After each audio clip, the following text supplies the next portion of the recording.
یہ ہے نگرپور گاؤں، جہاں بہت ہی سردی پڑتی ہے۔ یہاں رہتا ہے ایک پریوار جو مل کر تو رہتا ہے لیکن ان میں سلوک نہیں ہے۔ یہ ہے رادھیکا اور یہ ہے اس کی ساس یعنی شاردا بی بی۔ وہ بہت ہی بوڑھی ہو چکی تھی لیکن رادھیکا کو کوئی بھی احساس نہیں ہوتا۔ جب بھی اس کو کوئی کام کرنے کے لیے بلاتی تو وہ اس کے پاس آ کر کہا کرتی، جی اماں، اب کیا ہے؟ اب کیوں اتنی زور زور سے آوازیں لگا رہی تھی؟ میں کب سے کہہ رہی تھی کہ مجھے آوازیں مت لگایا کرے، آپ کو سنائی نہیں دیتا؟ اب بتائیں آپ کو کیا ہے؟ بیٹا، ڈاکٹر نے کہا تھا وقت پر کھانا کھانا ہے، اب دوپہر کا ٹائم ہو چکا ہے، کھانا بنا دو۔ ارے مجھ سے کوئی بھی کھانا نہیں بنتا، کتنی دفعہ کہا ہے کہ میں یہاں بہو بن کر آئی ہوں، نوکرانی نہیں۔ اب دوپہر بہت ہو رہی ہے، خود اٹھیے اور میرے لیے بھی کھانا بنائیے اور اپنے لیے بھی کھانا بنا لائیے۔ پھر شاردا بی بی اٹھ کر خود ہی کھانا بنانے کے لیے کچن میں جاتی ہے اور وہاں کھڑی کھانا بناتے بناتے سوچتی ہے، ارے کیسی کمبخت بہو لائی ہوں، سوچا تھا شادی کے بعد اس سے بہت کام کرواؤں گی اور آرام کروں گی، لیکن یہ تو چال الٹی ہو گئی، مجھ پر ہی سارا کچھ کام کرتی ہے۔ ارے کتنی ٹھنڈ ہو رہی ہے اور صبح صبح اٹھ کر اس بڑھیا کے لیے کھانا بنانا پڑتا ہے، پتہ نہیں یہ میری کب جان چھوڑے گی، لیکن کھانا تو بنانا پڑے گا، چلو بناتی ہوں۔ پھر سجاتا اٹھ کر کھانا بنانے لگ جاتی ہے۔ یہ ہے سجاتا، جو رادھیکا کی ساس کا بہت ہی زیادہ خیال رکھتی ہے، اور یہ ہے رادھیکا کی ماں جو ابھی کام کر آئی تھی اور آتے ہی وہ اس کو کھانا دیتی ہے۔ وہ خیال تو رکھتی تھی لیکن سوتیلی جیسا ہی، وہ بھی رادھیکا کی ساس کو اچھا نہیں سمجھے کرتی تھی، اسے بہت کوفت ہوتی تھی۔ ارے ماں جی، اگر آپ کام کرنے کے لیے جاتی ہیں تو یہ احسان نہیں آپ ہم پر کر رہی، ویسے بھی آپ کھاتی ہیں تو پھر پیسے بھی تو کمانے پڑتے ہیں نا، آئندہ سے آپ پورے گھر میں ٹہلیں گی نہیں بلکہ ایک کمرے میں چپ کر کے جائیں گی۔ ارے بیٹی، اوپر والا کمرہ تو اسٹور روم ہے، اس میں تو میرا دم گھٹتا ہے، میں تو جب چھوٹی ہوتی تھی، مطلب جب تمہاری ابھی شادی نہیں ہوئی تھی تو میں تب بھی وہاں نہیں جاتی تھی۔ ارے ماں جی، اب آپ بوڑھی ہو گئی ہیں تو آپ کو بہت سی بیماریاں ہوتی ہیں، میں نہیں چاہتی کہ میرے بچوں کو آپ جیسی بیماری لگے، تو آپ ایک کونے میں ہی پڑی رہا کرو تاکہ میرے بچوں کو نہ لگے۔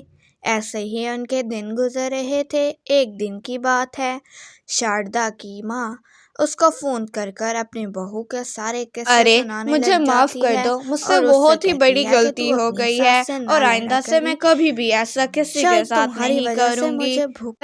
ارے کیا فائدہ، میں نے نیو بہو لائی ہے بیٹا، وہ بہت ہی تنگ کرتی ہے، صبح تم چلے جاتے ہو کام پر تو وہ پیچھے سے مجھے کہتی ہے کھانا بناؤ، اب مجھ بڑھیا سے کیا ہوگا؟ ارے ماں، اب میں کیا کروں؟ اسے سمجھاؤں گا کہ آپ پر ایسا نہ کرے اور اس کو بھی کہوں گا کہ کام کرے۔ اب آپ اس کو امیر زادی تو لائی ہے لیکن کوئی فائدہ ہوا ہے؟ میں نے کہا تھا نا کہ پائل سے شادی کر لوں، لیکن اس وقت تو آپ نے میری سنی ہی نہیں۔ ارے رادھیکا، تم ماں کو اتنا تنگ کیوں کرتی ہو؟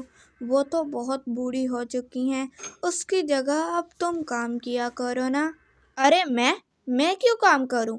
وہ خود جا کر کریں گی نا، مجھے بیاہ کر لائی ہیں، نوکرانی تو تھوڑی بنا کر لائی ہیں، اور ویسے بھی تمہیں نہیں پتا کہ میں امیر خاندان سے ہوں اور ہمارے ہاں نوکر ہوتے تھے، تو اس لیے میں تو کام نہیں کروں گی۔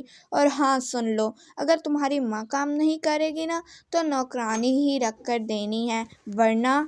اچھا اتنا غصہ نہ کرو، میں ماں سے بات کروں گا کہ تھوڑا ہاتھ بٹا دے تمہارے کاموں میں۔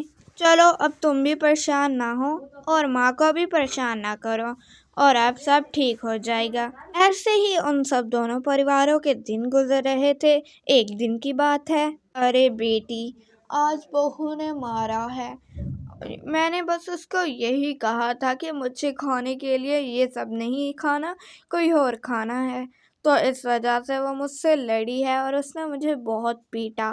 بیٹا تو اپنے ساس سے ایسا نہ کیا کر، شاید تیری وجہ سے مجھے بھی بھگتنا ارے پڑ رہا مجھے ہو۔ معاف کر دو، مجھ ارے سے ماں، بہت ہی بڑی ایسے کہہ غلطی تو ہو تو گئی ہے ٹھیک رہی اور ہے، آئندہ سے میں لیکن کبھی آئندہ میں بھی اپنی ایسا ساس کے کسی کے ساتھ ایسا نہیں نہیں کروں کروں گی۔ گی، ٹھیک ہے؟ ارے ماں جی، مجھے معاف کر دو، آئندہ سے میں آپ کو کبھی بھی پریشان نہیں کروں گی اور آئندہ سے آپ کوئی بھی کام نہیں کرو گے، میں سب کام کروں گی۔ بلکہ ہم ایک نوکرانی رکھ لیتے ہیں جو سارے کام کرے۔ ٹھیک ہے بہو، میں نے تمہیں معاف کر دیا اور آئندہ سے اب ہم اچھے طریقے سے رہیں گے۔ ہاں تو ٹھیک کہہ رہی ہے، ایک نوکرانی رکھ لیتے ہیں جو سارے گھر کے کام کرے اور ہم بیٹھ کر آرام کریں گے۔ ہاں ایسا ہی کریں گے اور اب ہم خوشی خوشی رہیں گے۔ ایسے وہ پھر نوکرانی رکھ لیتی ہیں اور دونوں ساس بہو اب آرام سے رہنے لگ جاتی ہیں اور ہنسی خوشی باقی سارا کام نوکرانی کیا کرتی۔